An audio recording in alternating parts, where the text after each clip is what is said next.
তো আজকে আমরা কিছু বেসিক জিনিসপত্র নিয়ে আলোচনা করব, অর্থাৎ যারা সুসার প্র্যাকটিস করতে চান কিংবা কিভাবে করতে হয় এটার বেসিক কিছু নিয়ম কানুন শিখবো আমরা। এখানে সুসারের টাইপ বা কি ধরনের সুসার আছে সেগুলো আমরা এই ভিডিওতে আলোচনা করব না, বাট যারা একদম নতুন, অর্থাৎ যারা একদম প্রাথমিক ওয়েতে আগাইতে যাচ্ছেন যে কিভাবে সুসার প্র্যাকটিস করবেন বা কি কি নিয়ম আসলে ফলো করা উচিত একজন আন্ডার গ্রাজুয়েট স্টুডেন্ট হিসেবে, তো আমি সেইটাই দেখানোর চেষ্টা করব।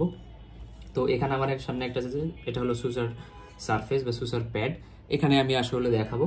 তো ফার্স্ট অফ অল হাতে এরকম একটা গ্লাভস পরে নেবেন, কারণ সবসময় মনে রাখবেন যে আমরা যে কোনো জিনিস, বিশেষ করে সার্জারির ক্ষেত্রে কিংবা অপারেশন থিয়েটারে আমরা যাই করি না কেন, আমাদের অবশ্যই কিছু বেসিক জিনিস মেনটেন করতে হবে। তার মধ্যে এই একটা জিনিস যে আমরা সবসময় গ্লাভস পরে নেব, ঠিক আছে?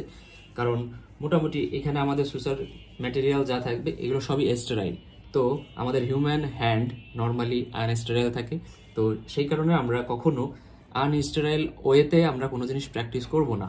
কারণ যদি আমরা সেভাবে প্র্যাকটিস করি তাহলে আমাদের একটা অভ্যাস হয়ে যেতে পারে যে আমরা খালি হাতে বা বেয়ার হ্যান্ডে এগুলো প্র্যাকটিস করতে করতে দেখা যাবে যে রিয়েল লাইফে যখন আমরা অপারেশন করব বা এই সুসার দিতে যাব তখন দেখা যাবে যে আমাদের খালি হাতে প্র্যাকটিস করার একটা অভ্যাস তৈরি হয়ে যেতে পারে,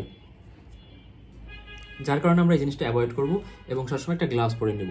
তো এখানে তো নর্মাল একটা গ্লাভস, আমরা নর্মালি যে সার্জারির আগে যে আমরা গ্লাভসগুলো ইউজ করি সেইগুলো আর কি নর্মালি ইউজ করতে হবে আর কি। তো এখানে আমরা বেসিক সুসার করার জন্য আমাদের তিনটা জিনিস নর্মালি দরকার হবে। তো যেটা তো আমরা সুসার সারফেস হিসেবে এখানে দেখাইতেছি, বাট আমরা যখন রিয়েল লাইফে কোনো হিউম্যান বডির উপর করবো তো সেটার ক্ষেত্রে তো আলাদা জিনিস থাকবে। কিন্তু কী কী ইনস্ট্রুমেন্ট লাগবে সেটা একটু যদি বলি, নিডেল হোল্ডিং ফরসেপ। তো দেখতেছেন এটার মাথাটা কিন্তু লম্বা বাট ছোট, এবং এর ভেতরে কিন্তু কিছু খাসকাটা দাগ আছে যেটা গ্রিপ, বা অর্থাৎ আমি যখন নিডেলটা ধরবো যাতে সেটা ভালো একটা গ্রিপ পাই, এই কারণে এটা। এবং দেখবেন এখানে অ্যাডজাস্টমেন্ট আছে পিছনের দিকে, অর্থাৎ এটা কিন্তু অ্যাডজাস্ট করে রাখা যায়। এর পাশাপাশি একটা টুথ ফরসেপ আছে, যেটা দিয়ে নর্মালি আমরা যখন সুসার করব তখন আমরা এই যে মাসেলটা, অর্থাৎ এখানে আমরা মাসেল বা সারফেস বা স্কিনটা ধরার জন্য আমাদের এই টুথ ফরসেপটা লাগবে। এরপর আর একটা জিনিস লাগবে, সেটা হলো একটা সিজার, অর্থাৎ একটা কাঁচি লাগবে, যেটা দিয়ে আমার সুসার ম্যাটেরিয়াল বা এখানকার যে সুতাগুলো থাকবে এই সুতাগুলো কাটার জন্য আমার এই সিজারটা লাগবে। আর যেটা লাগবে সেটা হলো এরকম নিডেল সহ যে সুতাগুলো থাকবে এই জিনিসটা লাগবে, যেটাকে আমরা বলি ক্যাটগার্ড। তো এই জিনিসটা আমাদের লাগবে বা সুসার ম্যাটেরিয়ালগুলো লাগবে। এখন এটা ধরার কিছু নিয়ম আছে, অর্থাৎ এটা দেখেন একটা চাঁদের মতো বাঁকা একটা নিডেল, ঠিক আছে?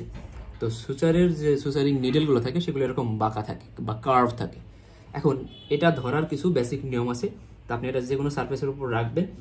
এরপরে যে নিডেল হোল্ডিং যে ফরসেপটা থাকবে সেটাকে ফার্স্টে আনলক করে নেবেন। এই যে আনলক করে ফেলছি, আনলক করার পর এইখানে আপনি একটু জাস্ট একটা চোখের আন্দাজে একটা ক্যালকুলেট করে ফেলবেন যে আমার এখানকার যে নিডেলটা আছে এই নিডেলটাকে আপনি তিনটা ভাগে ভাগ করবেন। তিনটা ভাগে ভাগ করার পরে লাস্টের দিক থেকে 1/3 এবং ফার্স্টের দিক থেকে 2/3, এই যে জাংশনটা আছে এই জাংশনটায় আপনি এই নিডেল হোল্ডিং ফোরসেপটা দিয়ে ধরবেন আর কি। তো এখানে ধরার পরে আপনি এখানে লক করে দিলেন।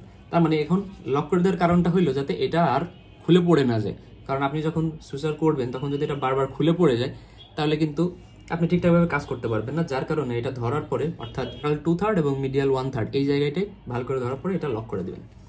সো দেখেন এক সাইডে কিন্তু এই যে সুতাটা আছে এবং আমার নিডেলটা থাকবে আমার রাইট হ্যান্ডে। এখন এই যে নিডেল হোল্ডিং ফরসেপ এটা কিভাবে ধরবেন, সো এটা ধরার জন্য বা ভালো করে গ্রিপ পাওয়ার জন্য কি কি আমরা ইউজ করি, যে জিনিসটা আছে এর মধ্যে আমার একটা জায়গায় ঢুকানো হয়েছে রিং ফিঙ্গার, আর একটা জায়গায় ঢুকাইছি আমি থাম্ব, আর মিডিল ফিঙ্গার দিয়ে এই রিং ফিঙ্গারের উপর আমি ধরছি ভালো করে ধরার জন্য, এবং আমার যে ইন্ডেক্স ফিঙ্গার সেটা কিন্তু একদম এই যে জাংশনটাতে আমি ধরছি। তো আমার ধরার সময় কিন্তু এইভাবে আছে, তার মানে এখানে কিন্তু ধরার কারণে আমি একটা ভালো একটা গ্রিপ পাচ্ছি।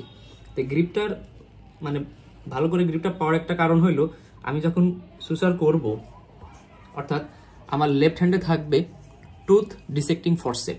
তাহলে এই টুথ ডিসেক্টিং ফরসেপ ধরেন আমি এইখানে একটা এরকম কাটা আছে, কোথাও এরকম ভাবে কেটে গেছে, তো আমি এটা এখন সুসার করব। তো সুসার করার জন্য আমার এইভাবে ধরলে সুবিধাটা কোথায় দেখেন, এটা ধরতে আমার সুবিধা হইতেছে, প্লাস আমি যখন এই যে এইখানকার স্কিনটা ফ্ল্যাপ করলাম, করার পরে আমার এই যে নিডেলটা ঢুকাইতে সুবিধা হইলো।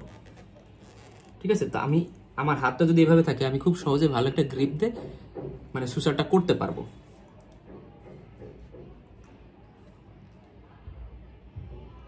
এখন এই যে আমি আমার সুসারের অর্থাৎ আমার যে নিডেলের এক প্রান্ত কিন্তু এই পাশটা বের হয়ে গেছে, যে এই পাশটা চিকন।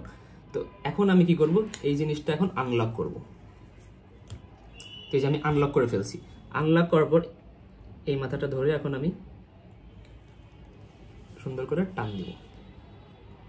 এখন টান দিয়ে কতটুকু টান দিব, টান দেওয়ার পর আমি এই পুরো মাথাটা এইদিকে টান দেবো। এখন এই জিনিসটা অনেক বড় সুতার ক্ষেত্রে আমার কি হইতে পারে, এভাবে টান দিলে আশেপাশে যদি আমার কোনো সহকারী থাকে তার চোখে মুখে লাগতে পারে, যার কারণে কি করবো, আমরা এই ট্রুথ ডিসেক্টিং ফরসেপটাকে এই সুতার সাথে ঘোরাই নেব। দেখেন সুতার সাথে ঘোরানোর কারণে কি হইতেছে, আমি অপোজিট ডিরেকশনে সুতাকে টান দিতে পারতেছি।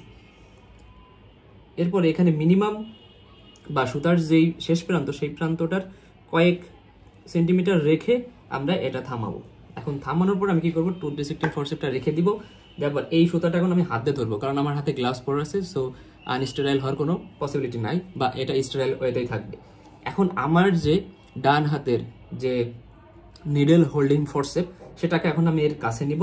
নেওয়ার পর এই সুতাটাকে আমি এই নিডল হোল্ডিং ফরসেপের মাথার দিকে আমি 2 বার ঘোরাবো কেন, আমি নট দেওয়ার জন্য।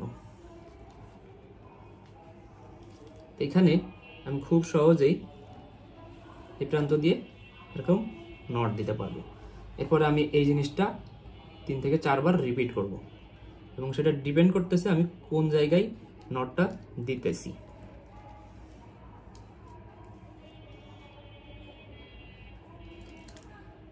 তো এইভাবে আমি 3 থেকে 4 বার এই জিনিসটা দিব। দেওয়ার পর যখন আমার এখানে সুসারিংটা কমপ্লিট হয়ে যাবে, তারপর আমি এখানটা ধরে এটা আমি এইভাবে ধরে রাখবো, এবং আমি ডান হাত দিয়ে তখন একটা সিজার নিব। নেওয়ার পরে আমি সুতাটা একটু রেখে কেটে দিব। তো কেটে দেওয়ার পরে আমার এখানে কিন্তু একটা সুসারিং কমপ্লিট হয়ে গেল। এখন আমি যদি এরকম জায়গায় আরও কয়েকটা রিপিট করতে থাকি, সেগুলো আমরা বিভিন্ন টাইপসের সুসারিং করতে পারি তখন, বাট বেসিক নিয়ম কিন্তু এটাই।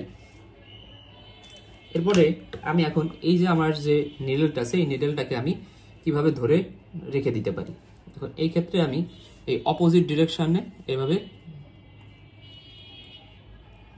দেখেন, এইভাবে যদি আমি রেখে দেই তাহলে কি হবে, নিডলটার যে মাথা সেটা অপোজিট ডিরেকশনে থাকবে, এবং আমি এভাবে কিন্তু নিডলটা রেখে দিতে পারি কোনো ট্রেতে। এইভাবে রাখলে কি হবে, কেউ যদি কোনো কারণে এটা পরিষ্কার করার সময় বা কোনো নার্স বা কোনো স্টাফ যখন এই জিনিসগুলো ক্লিন করতে যাবে বা এই নিডলগুলো ডিসপোজ করতে যাবে, তখন যাতে কারোর হাতে এই সুচালো মাথাটা ফুটে না যায়, বা স্কিন যাতে কোনো কারণে পাংচার না হয়ে যায় অ্যাক্সিডেন্টালি। কারণ আমরা জানি যে এইগুলোতে তো অনেক সময় ব্লাড বা সেরাম বা বিভিন্ন জিনিস লেগে থাকতে পারে, সো বিভিন্ন রকম ট্রান্সমিট করতে পারে ব্লাডের মাধ্যমে, এরকম ডিজিজ কিন্তু ট্রান্সমিট হতে পারে। সো যার কারণে আমরা নিডলটাকে এইভাবে ধরে আমরা ট্রেতে বা যেখানে রাখার জন্য জায়গা থাকবে সেখানে আমরা রেখে দিব যখন আমাদের সুসারিং কমপ্লিট হয়ে যাবে। এভাবে আমরা সব জিনিসগুলো তখন একটা ট্রেতে রাখবো, কারণ এই জিনিসগুলো এখন অপারেশন করার পরে এগুলো সবই আনস্টেরাইল হয়ে গেছে। তার মানে এই জিনিসগুলো আমরা নতুন করে অটোক্লেভিং না করা পর্যন্ত এগুলো ইউজ করতে পারবো না। আর নর্মালি নিডল বা এই সুসারিং ম্যাটেরিয়ালগুলো আমরা ইউজ করি না, বাট এইখানকার যে স্টিলের যে ইনস্ট্রুমেন্টগুলো আছে এগুলো কিন্তু আমরা আবার অটোক্লেভিং করার পর আবার ইউজ করতে পারি। সো এইগুলো রিউজেবল, বাট এখানকার যে সুতা বা এখানকার যে নিডল এগুলো আমরা নতুন করে আর ইউজ করব না, এক পেশেন্টের জন্য একবারই করব। সো এইগুলো হলো বেসিক নিয়ম, অর্থাৎ যে কোনো সুসারিং প্র্যাকটিস করার আগে আপনারা এই ওয়েতে আগাবেন, কারণ এখানে সব কিছু আপনাকে স্টেরাইল ওয়েতে আগাইতে হবে, যার কারণে গ্লাভস পরা, কীভাবে নিডল হোল্ড করবেন, কোন পজিশনে নিডলটাকে হোল্ড করবেন, কীভাবে সুসারটা প্র্যাকটিস করবেন, সব কিছুই এই বেসিক ওয়েতে আগাবেন। এরপরে আপনি ডিফারেন্ট টাইপের সুসারিং করতে পারেন, এবং সেটা ক্ষেত্র বিশেষ আপনি কোন অপারেশনের কোন ধরনের সুসার করবেন সেটা আলাদা ব্যাপার।